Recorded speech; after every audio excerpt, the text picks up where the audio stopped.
Hello, hello la communauté, j'espère que vous allez bien. Je suis ravie de vous retrouver pour une nouvelle courte vidéo où j'ai simplement envie de vous parler un petit peu de mon vécu, de mes ressentis par rapport à la lithothérapie, par rapport aux cristaux et aux pierres.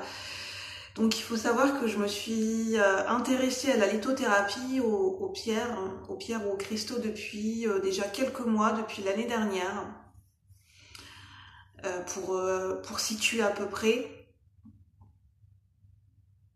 Et je pense que ça s'est fait le lien, l'intérêt pour les pierres et les cristaux est venu de manière fluide et est venu naturellement à moi, un petit peu à peu près en même temps où j'ai commencé à m'intéresser à l'ésotérisme, aux cartes, au tarot, aux arts divinatoires, aux médecines alternatives, aux médecines naturelles.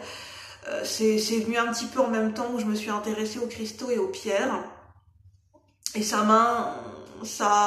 va dire que ça a matché de suite avec les pierres. En fait, j'ai ressenti un lien naturel, une résonance très fluide et très naturelle, en fait, de manière très naturelle et très simple.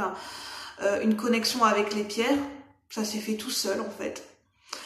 Et comme une résonance, comme quelque chose qui fait partie de mon élément, quelque chose qui résonne avec ma personnalité profonde. Et je pense que c'est parce que je suis quelqu'un qui de base est assez naturel, a un caractère assez naturel, dans la simplicité, dans le naturel, et c'est quelque chose qui fait partie de qui je suis, de ma personnalité, et qui est en contact avec la nature, avec tout ce qui est naturel. Et donc c'est tout naturellement que je vais vous en parler. J'ai ressenti que c'était le bon moment pour le faire, et je vais vous présenter quelques pierres. Donc il faut savoir qu'au début, les pierres, j'avais un rapport qui n'était pas tout à fait naturel, c'est-à-dire que j'essayais de faire en fonction de ce que je lisais ou de ce que j'entendais, c'est-à-dire du fait de comment nettoyer, comment purifier les pierres, du fait de les recharger, s'il faut les recharger au soleil, les recharger à la pleine lune ou à la nouvelle lune, d'avoir des rituels de rechargement de ces pierres à la nouvelle ou à la pleine lune, ou les deux.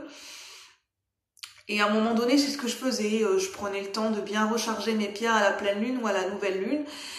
Et je le fais de moins en moins, en fait. J'ai trouvé ma propre façon de faire qui est plutôt plus intuitive et plus instinctive, de ma connexion avec les pierres et les cristaux. Je les purifie et je les nettoie quand j'en ressens le besoin, de manière instinctive et intuitive.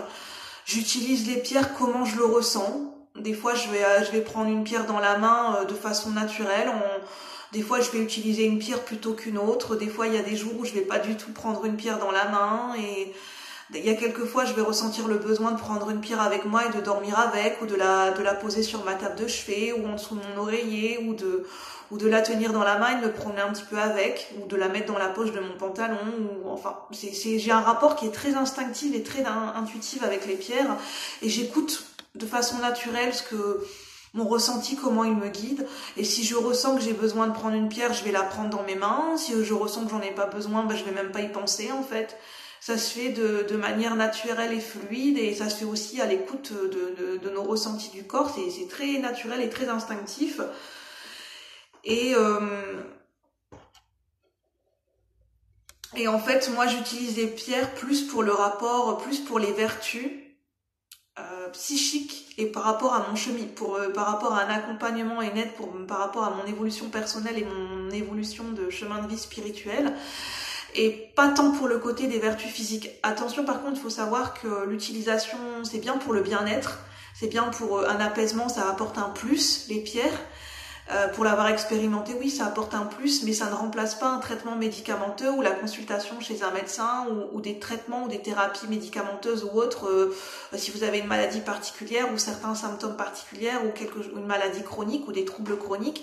Il faut toujours aller voir un médecin ou continuer à prendre son traitement médicamenteux ou autre sorte de traitement. Ça ne va pas remplacer un traitement médicamenteux ou une thérapie, les pierres. C'est bien de l'utiliser dans un cadre pour le bien-être. Donc Il faut savoir que les pierres, c'est bien d'écouter son ressenti et son intuition pour la choisir, de plutôt aller dans un magasin spécialisé dans les cristaux et les pierres, d'avoir quelqu'un en face de vous qui s'y connaisse. Ça peut être une maison de santé ou une boutique ésotérique, mais qui s'y connaît aussi en lithothérapie, d'avoir des pierres qui sont naturelles, les plus naturelles possibles, les moins travaillées, oui, des pierres bien naturelles, de se renseigner, de voir un petit peu la qualité, la forme et puis la couleur de la pierre. Et puis au niveau du ressenti, au niveau visuel, intuitif et le fait de tenir la pierre, de voir celle qui vous appelle, qui résonne le plus avec vous. Ça sera toujours bien d'écouter votre intuition par rapport à vos besoins et vos envies du moment. Et puis de vous faire confiance et d'apprendre à vous connecter avec les pierres et puis d'apprendre à créer un lien petit à petit avec les pierres qui soit un lien, votre propre lien personnalisé avec les cristaux et les pierres. Et il faut savoir que les pierres, sur internet vous allez avoir des infos, il y a des pierres qui se nettoient et qui se purifient avec de l'eau distillée, non calcaire. Il y a des pierres qui se purifient avec du sel, avec du gros sel, puisqu'en fait l'eau ça peut dissoudre la pierre, par exemple avec celle-là. C'est une pierre de sélénite qui se nettoie au gros sel. Et il y a des pierres aussi qui se rechargent au soleil et d'autres pas. Celle-ci, pierre de cornaline, souvent les pierres de couleur chaude se rechargent au soleil, à la lumière du soleil. Et certaines pierres se rechargent pendant les énergies de pleine lune ou de nouvelle lune, par exemple l'améthyste. Les pierres de couleur pastel ou de couleur claire, généralement, sont des pierres lunaires qui se rechargent pendant les énergies lunaires. Donc moi, il faut savoir que ma technique, c'est quand j'ai acheté mes pierres dans une boutique ésotérique, on m'a conseillé plutôt de recharger mes pierres dans des coquilles Saint-Jacques. Et c'est ce que je fais et ça marche pour moi. Donc je recharge toutes mes pierres avec des coquilles Saint-Jacques, des grosses coquilles Saint-Jacques. Donc moi, ma pierre de prédilection, ça a été ma première pierre, c'est la pierre de cornaline, qui est une pierre d'ancrage, une pierre qui apporte un grand soutien, on se sent soutenu, on se sent que ça nous aide à nous structurer, à remettre un cadre, à nous ancrer, à nous donner des repères, à nous donner des bases solides à l'intérieur de nous. C'est une pierre très structurante, très rassurante, très revitalisante, qui est très liée aussi à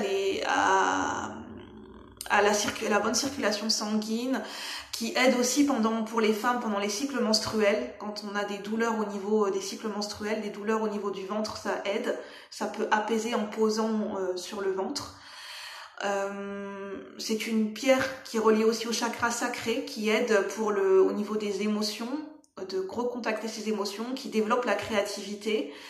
Donc c'est une pierre très forte qui apporte beaucoup de force, de courage, de détermination, qui travaille sur la force intérieure, le fait de s'ancrer, d'avoir des bases solides à l'intérieur de soi, de retrouver une sécurité intérieure, de s'ancrer, d'avoir des bases solides à l'intérieur de soi, une pierre très restructurante où on se sent épaulé et soutenu avec cette pierre, en tout cas de mes ressentis et de mon point de vue. C'est une pierre que je recharge souvent au soleil et qui m'aide énormément. Une autre pierre d'ancrage qui travaille aussi sur les angoisses, les peurs et la sécurité, le fait de se sentir en connexion avec notre sécurité intérieure et affective, c'est la jaspe rouge. C'est cette pierre-là. Une pierre qui travaille aussi sur le chakra, donc le chakra racine, sur l'ancrage et sur les peurs et les angoisses et le fait de travailler sa sécurité intérieure. Ensuite, en pierre de protection, on a l'œil de tigre, là c'est taillé avec un hibou. L'œil de tigre, c'est une pierre de protection de base qui travaille sur les peurs aussi, sur les angoisses, sur les émotions ça travaille aussi sur le chakra du plexus solaire pour les émotions qui ont été refoulées et non libérées. Donc ça peut travailler sur le plexus solaire, les émotions qui sont refoulées, qui n'ont pas été exprimées, sur les peurs, les angoisses, travailler aussi sur le fait de s'apaiser, le fait de libérer des émotions de basse fréquence vibratoire et le fait de se sentir, ça amène c'est une pierre de protection qui peut être aussi une pierre d'ancrage. L'améthyste, c'est une pierre qui va vous aider, il faut savoir que chacune des pierres travaille sur des chakras différents, sur un ou plusieurs chakras. L'améthyste, c'est une pierre qui aide à la méditation, à l'ouverture du troisième œil, donc de l'intuition, à l'ouverture de sa spiritualité, donc très connectée, qui aide pour le développement de notre spiritualité, l'ouverture de conscience, la connexion avec le chakra coronal, avec la conscience universelle, avec vos guides, avec la connexion avec votre âme, avec votre guidance intérieure. Ça vous aide aussi à méditer, à travailler sur à pouvoir vous méditer, à vous recentrer sur vous. Et c'est une pierre qui apporte aussi le calme et la sérénité, qui aide justement à développer ce recentrage et cet aspect méditatif. La pierre de sélénite, donc qui est une pierre assez fragile, donc qui se purifie avec du gros sel.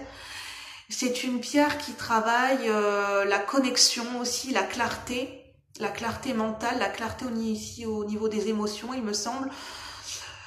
Quand je l'ai utilisé, j'ai ressenti et j'ai lu que ça travaille aussi sur les mémoires et des émotions, des souvenirs ou des émotions qui ont été refoulées, pour recontacter certains souvenirs et pour débloquer des mémoires ou des souvenirs ou des émotions. Donc ça travaille aussi sur la mémoire. La pierre de Iolite, je ne sais plus comment ça s'écrit, ça doit être I-O-L-I-T-E, qui est violet, bleu-violet. C'est une pierre qui travaille sur les capacités extrasensorielles, qui développe et qui réveille les capacités extrasensorielles et qui permet de vous recontacter de manière très fulgurante et de manière quasi instantanée. Quand vous avez besoin de recontacter votre intuition, c'est une pierre qui vous aide à recontacter à travailler sur votre troisième œil et à travailler sur votre clairvoyance, vos capacités extrasensorielles et à recontacter et être au plus près de votre intuition. Si vous voulez développer, travailler sur vos capacités extrasensorielles, je vous conseille cette pierre. Donc, qui est plutôt une pierre lunaire et qui peut se recharger dans une coquille Saint-Jacques. Une pierre d'angélite qui permet de travailler la connexion avec le monde angélique selon vos croyances.